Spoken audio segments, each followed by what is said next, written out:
नमस्कार, आप देख रहे हैं महासंग्राम 2024 में हूं आपके साथ अमित गर्ग शुक्ला।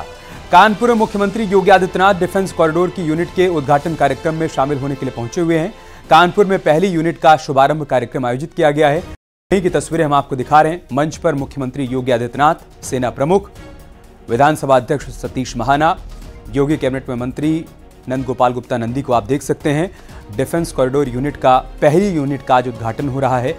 वहां पर अधिकारियों से बातचीत करते हुए मुख्यमंत्री योगी आदित्यनाथ को आप देख सकते हैं। कानपुर से हमारे सहयोगी अमित गंजू इस वक्त हमारे साथ जुड़ चुके हैं। अमित, अभी क्या तस्वीर आप देख पा रहे हैं और पूरे कार्यक्रम के बारे में विस्तार से बताइए। देखिए अमित जी, मैं आपको बताना चाहूंगा कि उद्योग अगर बात की जाए, उद्योग शहरी कानपुर में आज का दिन कई मायने में अहम माना जा रहा है, क्योंकि जिस प्रकार से डिफेंस कॉरिडोर की बात चल रही थी, चर्चाओं में था, मगर 22 महीने के अंदर जिस प्रकार से स्पीड से करते हुए इसके फर्स्ट फेज का आज यूनिट का उद्घाटन मुख्यमंत्री योगी आदित्यनाथ ने किया है। क्योंकि डिफेंस कॉरिडोर में ये एम्यूनिशंस के पॉइंट ऑफ व्यू से इंपॉर्टेंट माना जा रहा था, जहां एक और बुलेट्स के पॉइंट ऑफ व्यू से जो गोला बारूद बनेगा, उसकी जो फ्रेमेशन हैं, उसके फ्रेमिंग्स हैं, ऐसी तमाम चीजें हैं जिनका आज से कार्य शुरू हो गया। क्योंकि दबा के मुख्यमंत्री योगी आदित्यनाथ के इसके 4 फेजेस हैं, first phase, second phase, third and fourth one. First phase में आज से काम की शुरुआत होगी, क्योंकि मुख्यमंत्री ने अब से कुछ सेकंड्स पहले उस बटन दबा के इसका उद्घाटन किया। मौके पर उनके साथ विधानसभा अध्यक्ष मौजूद हैं, सेना के अध्यक्ष मनोज पांडे, इसके अलावा उद्योग मंत्री नंद गोपाल नंदी और आर्मी के ऑफिसर्स भी हैं। क्योंकि इस चीज की बारीकी को जहां एक और मुख्यमंत्री ने जाते ही देखा, क्योंकि जो मॉडल तैयार किया गया था उसमें प्रिफेसेस सेक्टर्स वाइज को डिस्ट्रीब्यूट किया था, कैसे इसकी प्रिफेसिंग होगी, कैसे इसकी सेपेट्स बनेगी। बहुत शुक्रिया अमित, आपका हमारे साथ जुड़ने के लिए और जानकारी तक पहुंचाने के लिए।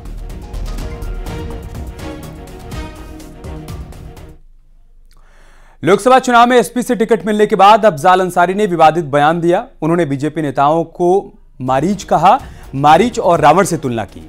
साथ ही एसपी कार्यकर्ताओं को हनुमान भक्त बताया। उन्होंने कहा कि राम करोड़ों लोगों की आस्था है, हनुमान शक्ति के प्रतीक हैं और चुनाव में हमारे कार्यकर्ता ही हनुमान हैं, जो हमारे लिए समुद्र में पुल बनाए।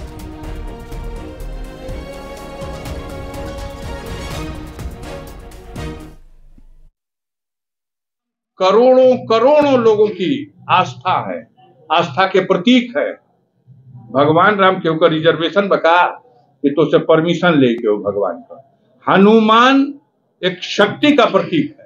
मैंने इस बात पे कहा और मेरा आज भी मानना है कि हमारे कार्यकर्ता ही हमारे हनुमान है। यही समुद्र में पुल बनाएंगे और भगवान राम के लिए भी समुद्र में उन्होंने ही पुल बनाया था। सांसद जी, पिछले ये भगवान मत कहिए, इनको मारीच कहिए, इनको रावण कहिए। ये भेष बदलने वाले लोग हैं। मारीच हरना बन के आके ठग दिया और रावण साधु के भेष में आके हर ले गया सीता मैया को। ये वो हैं लोग, ये उल्टा कहानी है। लेकिन अफसोस ये है कि जिनके हाथ में हाथ डाल के हम चल रहे थे, उन्होंने संकट की घड़ी में हाथ छोड़ा लिया। लेकिन हम धन्यवाद देंगे माननीय अखिलेश यादव जी को, समाजवादी पार्टी के राष्ट्रीय मुखिया को, जिन्होंने इस संकट की घड़ी में मेरे कंधों पर एक हमदर्दी का हाथ रख दिया। इधर राज्यसभा चुनाव में अब जोड़ तोड़ की राजनीति शुरू हो गई है। अखिलेश यादव को झटके पर झटके लग रहे हैं, क्योंकि वो दल भी अब बीजेपी के साथ हैं, जिनके दम पर अखिलेश यादव ने राज्यसभा के चुनाव में 3 प्रत्याशियों का ऐलान किया था। अब एक सीट की फाइट के लिए बीजेपी और समाजवादी पार्टी सामने आ चुकी हैं और वोटिंग के लिए विधायकों को ट्रेनिंग भी दी जा रही है। एक रिपोर्ट के जरिए आपको पूरी कहानी समझाते हैं।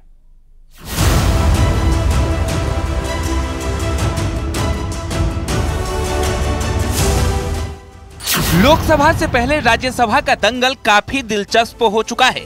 बीजेपी और समाजवादी पार्टी आमने सामने है, लेकिन 10 में से सिर्फ एक सीट की फाइट अब टाइट हो चुकी है। दरअसल बीजेपी ने पहले उन 7 सीटों पर प्रत्याशियों का नामांकन करवाया जहां पहले से जीत तय थी, लेकिन बची एक सीट पर भी बीजेपी ने अपने उम्मीदवार उतार दिए। तो दूसरी तरफ अखिलेश यादव अपने 3 प्रत्याशियों के साथ मैदान में हैं। भारतीय जनता पार्टी के जितने बड़े नेता, उनका सीधे तौर पर कहना है कि भारतीय जनता पार्टी सभी 8 सीटें जीत रही है, मजबूती से जीत रही है। भारतीय जनता पार्टी लगातार राज्यसभा चुनाव की तैयारियों में जुटी है और जिस तरीके से जनसत्ता दल, जो कि भारतीय जनता पार्टी के इस बैठक में पहुंचे, जनसत्ता दल के राष्ट्रीय अध्यक्ष रघुराज प्रताप सिंह उर्फ राजा भैया, इसके अलावा आरएलडी के जो विधायक हैं, आरएलडी से भाजपा के आधिकारिक रूप से गठबंधन के ऐलान से पहले ही आरएलडी के सभी विधायक आज भारतीय जनता पार्टी यानी कि एनडीए की बैठक में पहुंचे। दरअसल लोकसभा चुनाव में बीजेपी ने 8वीं सीट के लिए उस प्रत्याशी पर अपना दांव खेला है जो 2019 में समाजवादी पार्टी से होकर बीजेपी में शामिल हुए थे। उधर जिस राजा भैया को अखिलेश अपने पाले में लाने की कोशिश कर रहे थे, उन्होंने भी समाजवादी पार्टी को वोटिंग से पहले झटका दे दिया है।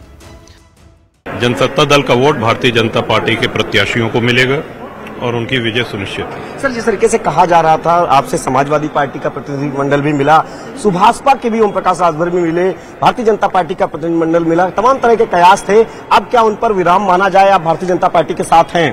अरे भाई, ओम प्रकाश जी हमारे मित्र हैं, हम लोग मिलते रहते हैं, उसमें क्या गलत बात है। और रही बात इसकी, जो चुनाव लड़ेगा वो संपर्क करेगा हर जगह।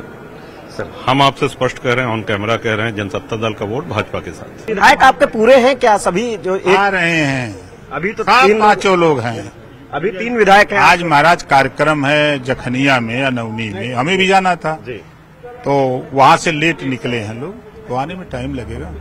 माना जा रहा है कि बीजेपी और समाजवादी पार्टी डिनर डिप्लोमेसी के जरिए उस मैजिकल नंबर को पाना चाहती है जिससे राज्यसभा के चुनाव में जीत का स्वाद चखा जा सके।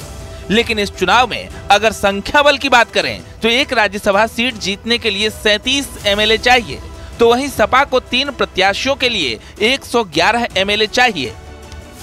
बीजेपी को 8 प्रत्याशी जिताने के लिए 296 एमएलए चाहिए, तो वहीं सपा के पास 108 और कांग्रेस के 2 एमएलए यानी 110 एमएलए हैं। 8वें प्रत्याशी के लिए बीजेपी को 14 एमएलए और चाहिए, तो वहीं तीसरी सीट के लिए पल्लवी पटेल खिसकेंगी तो 2 एमएलए अखिलेश को और चाहिए होंगे। ऐसे में बीजेपी के संजय सेठ को जीतने के लिए 12 से 15 विधायक चाहिए होंगे, यानी ये तो साफ है कि विपक्ष में क्रॉस वोटिंग होगी तभी सेठ जीत पाएंगे। ऐसे में राजभर और आरएलडी की भूमिका इस चुनाव के लिए महत्वपूर्ण है, तो वहीं बीएसपी के 1 एमएलए की भूमिका भी अहम मानी जा रही है। परीक्षण तो जैसे कुछ नए विधायक उन्हें मालूम नहीं है और पूरी तरह से देखिए हमारे जो राष्ट्रीय अध्यक्ष है चौधरी जयंत सिंह जी, उनका आदेश है और पूरी पार्टी सर्वसम्मत से एनडीए के साथ जा रही है। तो क्या अखिलेश यादव अब अपने ही जाल में फंसते जा रहे हैं या फिर बीजेपी ने जयंत चौधरी और राजा भैया को अपने पाले में लाकर अपना पलड़ा भारी कर लिया है? क्योंकि राज्यसभा की 8वीं सीट के लिए अब क्रॉस वोटिंग पर सबकी नजर रहने वाली है, जिसके लिए दोनों दल अपने विधायकों को ट्रेनिंग दे रहे हैं। Bureau report, news 18।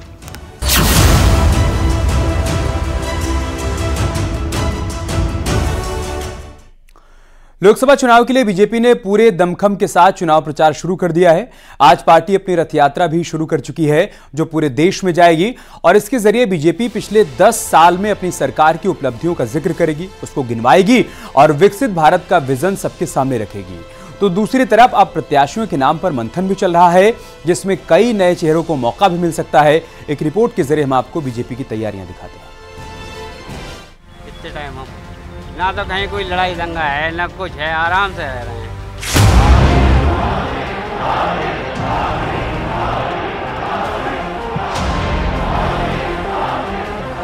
स्वागत है भाई, स्वागत है,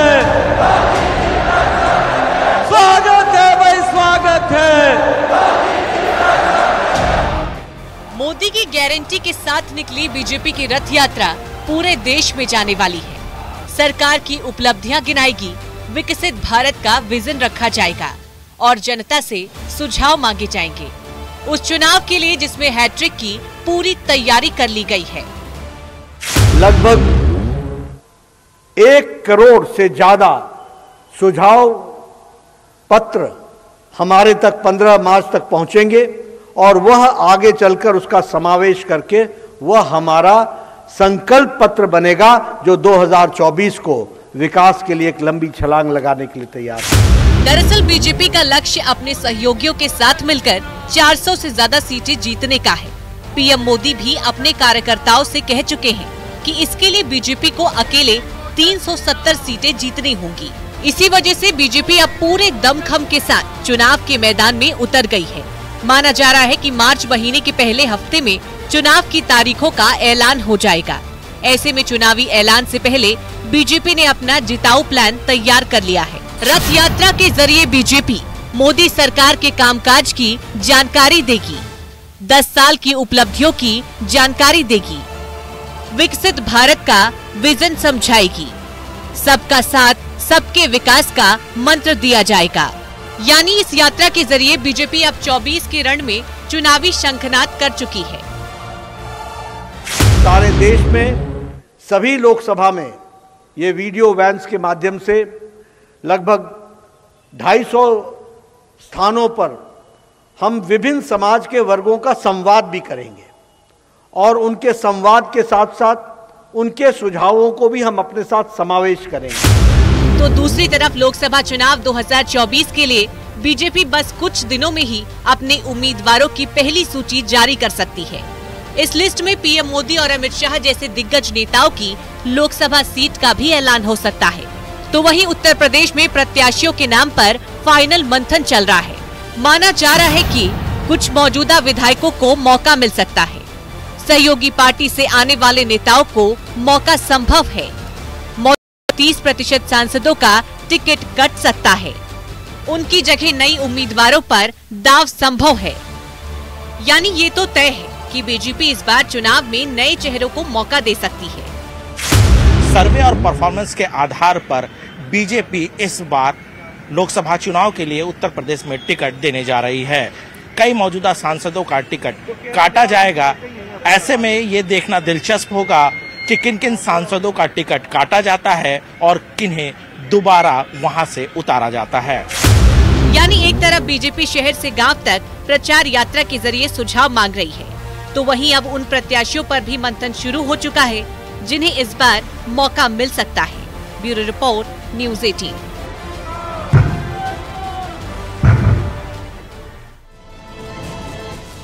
यार रुक रहे छोटे से ब्रेक के लिए, जल्द लौटेंगे कुछ और खबरों के साथ।